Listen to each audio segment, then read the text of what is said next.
Nissan NV350 Premium. So push start installation with remote start. Versions itong kinabit natin. Nag-add si sir ng mobile application. Tapos may kasama na itong 2 key fob Nissan. Okay? Then may key plate na ito nakasama dito. Yan. So yung phone na kay sir lang nagbabayad sa loob. So ito na lang muna papakita ko. So yan. Sa Nissan key fob natin 3 buttons lang to. Pag ito pinindot nyo, magka-car finder siya. Okay? Tutunog-tunog. Tapos mag-illuminate yung signal lights nyo. Okay? Then remote start na natin. Press 3 times lang sa lock button. 1, 2, and then 3. Start na yan. Okay, so 70 to 100 meters po, pwede nyo lang remote start yung kotse nyo. Pwede sa app, pag remote start doon. So same lang naman siya ng key fob ang function niya. Kagandahan lang ng may mobile application, if ever kasi mawala tong key fob nyo, malubat, masira during the travel, yun, may backup kayo. And pwede nyo rin siyang ilag inside sa multiple devices. As long as you have the username and password, magagamit nyo siya. Okay, then yun, pasok tayo sa loob.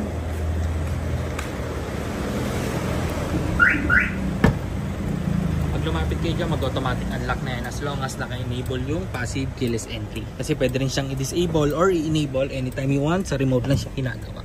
So ito, medyo mataas lang tong kotse ni sir. Tapos yun, ito yung button na kinabit natin. Color red yung illumination. Pag aksidente po na pindot, hindi mamamatay yung kotse. Yan. Okay, then manual transmission, neutral luggage, tsaka handbrake. Okay. Tapos yung pag tumapa ka ng brake, kahit hindi ka pa umalis, may feature yung system natin na nag-auto lock lahat ng doors, and then even naka-under yung kotse mo, pwede ka mag-unlock, pwede ka mag-lock sa key fob. So kagandahan yan, if ever may bibiling ka lang saglit or may ibababa ka lang saglit sa mga 7-Eleven or mini stop or bibili ka sa mga Mercury Drugs, yan, mga tindahan, kahit naka-under yung kotse mo, ilock mo na sa labas, bili ka na. Pagbalik mo, unlock, pasok sa loob, yun, drive mo na ulit. Kasi sa stock system or sa ibang system, hindi pwede yung kailangan nyo pang patayin yung makina nyo para mailock nyo siya from the outside. Okay? Pag gusto nyo yung patayin, apak lang sa brake, isang pindot, patay na yung makina. Okay? Without stepping sa brake, unang pindot, accessories, gagana na yung mga accessories nyo. Unit, pangalawa, bubukas yung cluster.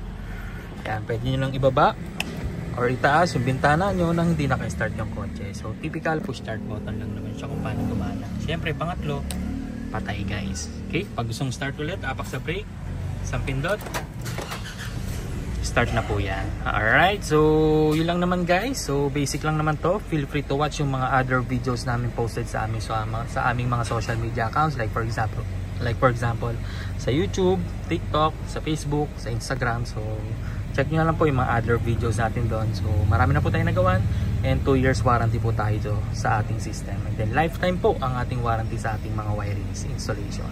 Alright, so thank you so much guys. Bye.